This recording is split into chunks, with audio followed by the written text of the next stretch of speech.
Sahabat pokok, teman-teman bonsai Indonesia, jumpa lagi dengan saya Rudi Julianto dalam channel YouTube Pokok Art. Ini adalah si bongkok. Kondisinya setelah kemarin 3 bulan yang lalu saya menangani untuk restyling atau sebenarnya refinement, jadi menemukan kembali desain dari pohon ini. Setelah kurang lebih 8 tahun saya tidak merawat pohon ini. Jadi setelah kita berhasil menemukan kembali pohon ini dalam kondisi yang sebenarnya cukup subur tetapi tidak terawat. Dan 3 bulan yang lalu saya melakukan langkah awal untuk kembali mempresentasikan sebuah bonsai yang cukup fenomenal ini, si bongkok dengan kondisinya yang sangat luar biasa. Ya, ini kondisi kelengkungannya ini sangat luar biasa. Oke, nanti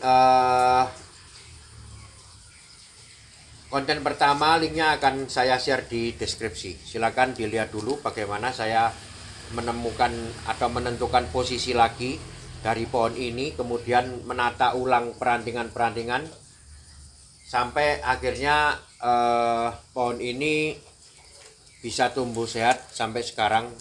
Artinya ini dalam kondisi 3 bulan pertumbuhan tidak ada yang nembak, pertumbuhan sangat kompak.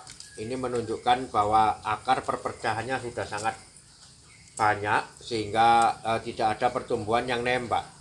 Jadi di sini terlihat kondisi akar sudah sangat tua. Kemudian cabang ranting atau batangnya juga luar biasa tua. Ini bisa di zoom mungkin. Ya, ini tua sekali. Daunnya cukup lebat dan tebal.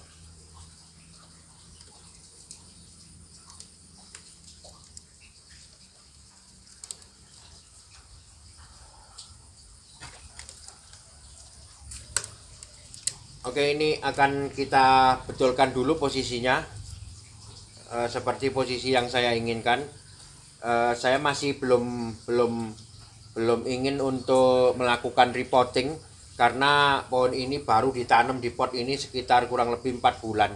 Jadi sebaiknya menunggu sampai antara 1 tahun baru nanti kita mengadakan repotting, reposisi, sekalian nanti ganti pot dan memperbaiki kondisi batunya. Ini banyak sekali batu yang ditambahkan, kemungkinan akan kita kurangi dan kita tampakkan nanti kondisi batu yang aslinya, kondisi batu yang memang dari alamnya. Ya, mari kita ikuti bersama perlakuan apa yang saya lakukan untuk menangani proses refinement dari si bongkok tahap kedua ini.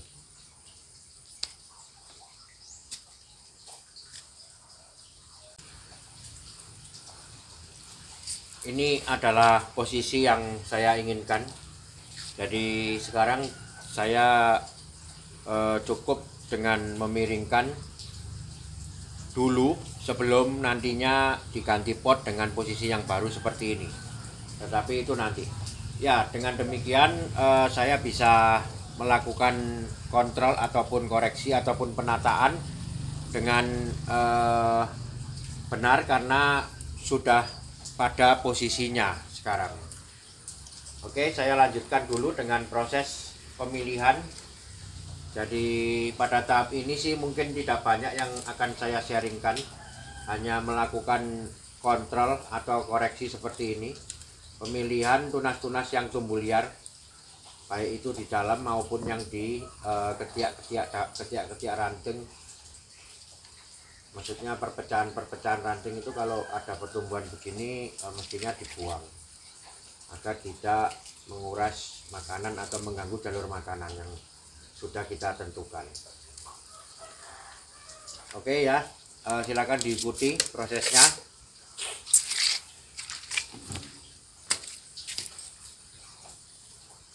Ini.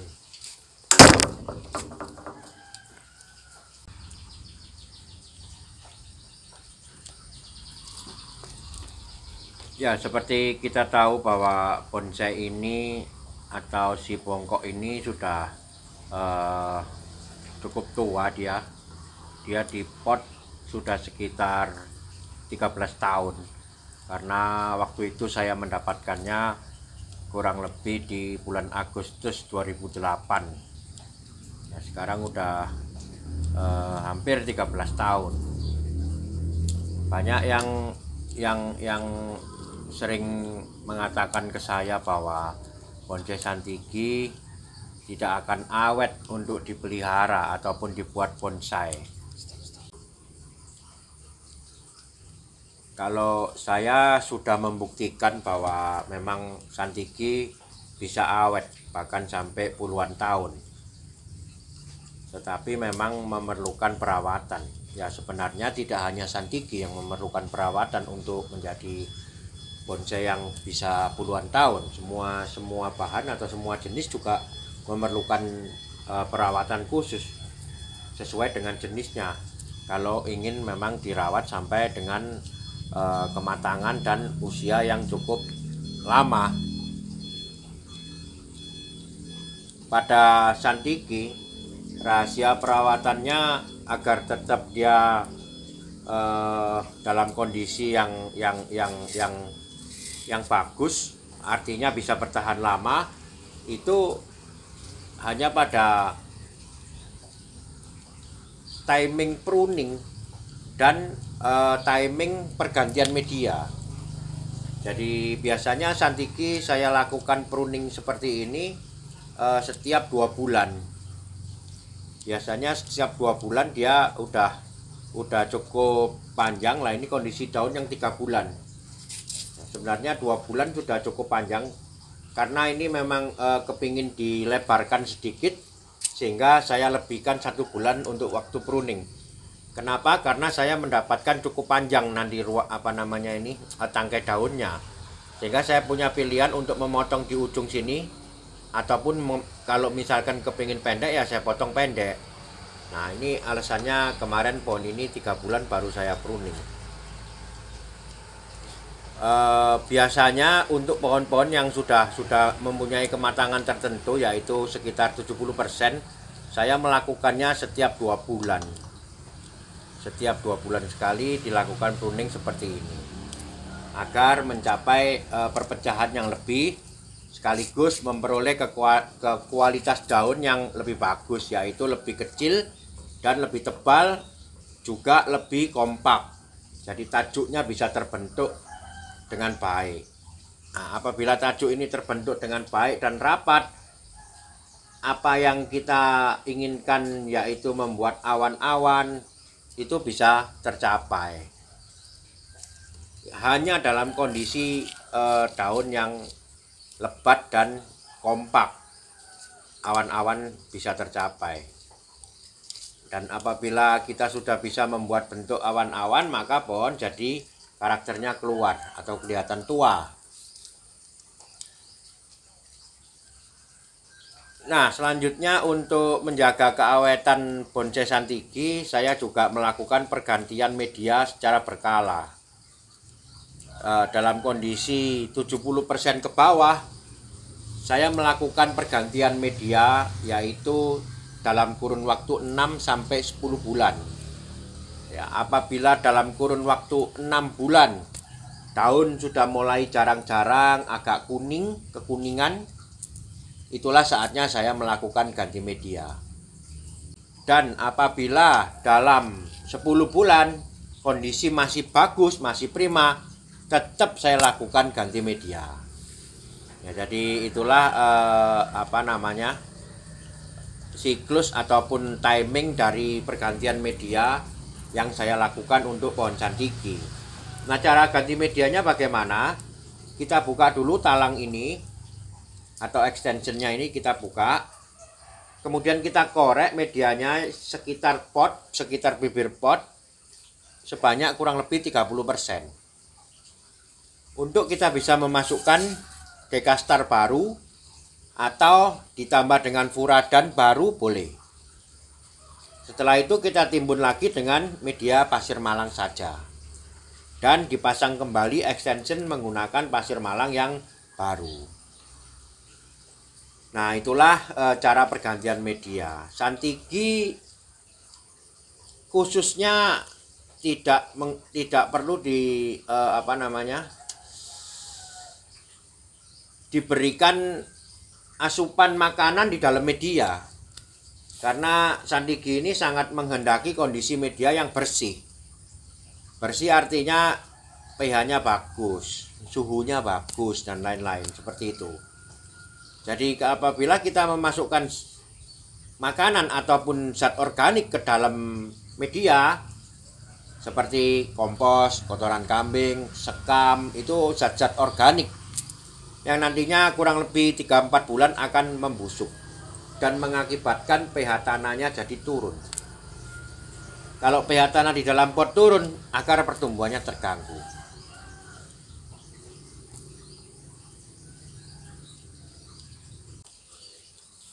Selain itu, saya juga melakukan perawatan rutin terhadap batang dan cabang-cabangnya ataupun ranting-rantingnya, yaitu dengan cara membersihkan.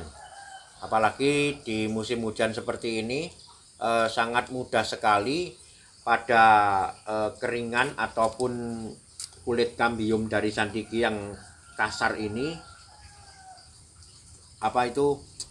banyak jamurnya, banyak akan mengendap ataupun meresap air sehingga mengakibatkan pertumbuhan lumut ataupun jamur. Nah, itu yang kita hindarkan. Ya, seperti tadi di awal saya sudah utarakan bahwa memang Santigi ini adalah pohon yang menghendaki lingkungan atau environment yang bersih, termasuk badan dia juga. Itu. Jadi batu aja kalau biasanya ada lumut, tetap kita sikat untuk dibersihkan. Pada waktu pameran kita pasang lumut, setelah pameran kita buka, lumutnya dibuang. Kemudian extension dipasang lagi. Nah, seperti itu. Dengan perawatan yang seperti itu, Santigi bisa awet, bisa dipelihara dalam kurun waktu yang cukup lama.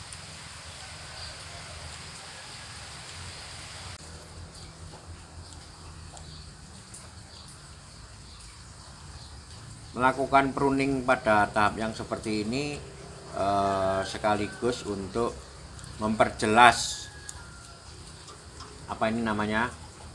jarak atau spasi atau gap antara kelompok-kelompok daun, sehingga nantinya saat kondisinya benar-benar matang, kita memperoleh sebuah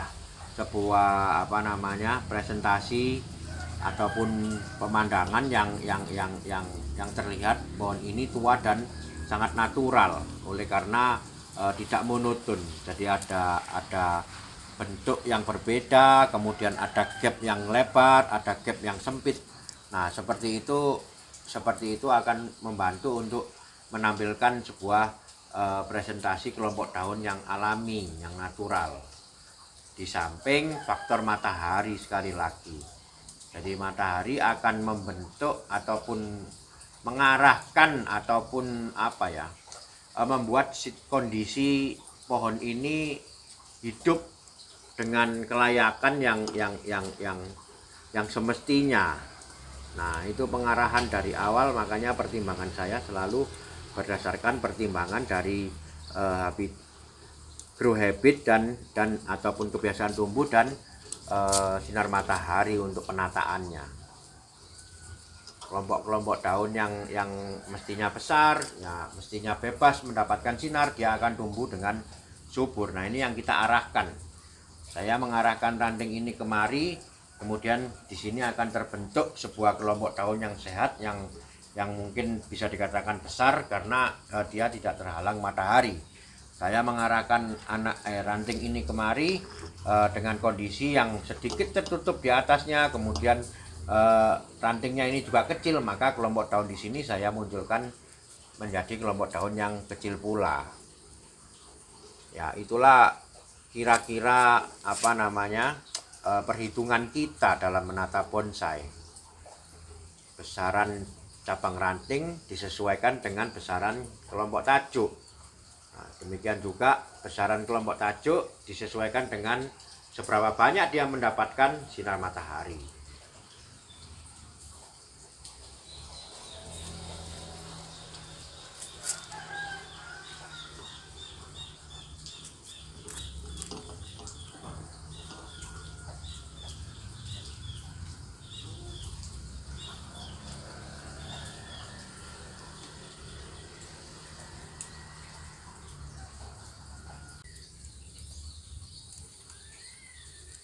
Sudah selesai saya melakukan pruning dan pemilihan daun-daunnya lagi.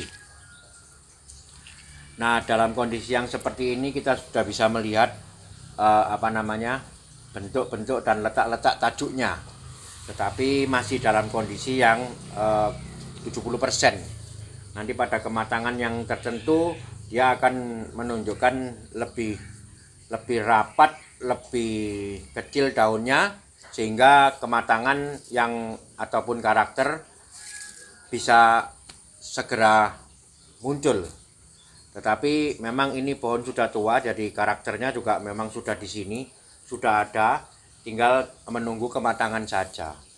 Maksud saya karakter yang ada sekarang adalah tentang cabang rantingnya yang memang sudah besar-besar, sangat besar. Kalau saya ngomong ini udah sangat tua. Kemudian kerak kambiumnya, kulit kambiumnya juga sudah sangat tua ini. Oh ya teman-teman, ini ada beberapa yang ingin saya sharingkan. Yang pertama mengenai kambium santiki. Ini adalah musim hujan. Kebetulan kalau kita banyak menemukan kerak pada kambium santiki atau kulit kambium santiki, ada yang berwarna pink seperti ini. Nah, ini adalah tandanya dia berkembang. Artinya dia mulai memecah ataupun dia berkembang berkembang untuk memecah ataupun menjadi kerak yang lebih tua. Nah, ini bisa dilihat ya. Ini adalah kerak santiki yang sedang berkembang. Biasanya terjadi pada musim hujan. Nah, ini ada warna pink, ada warna merah muda.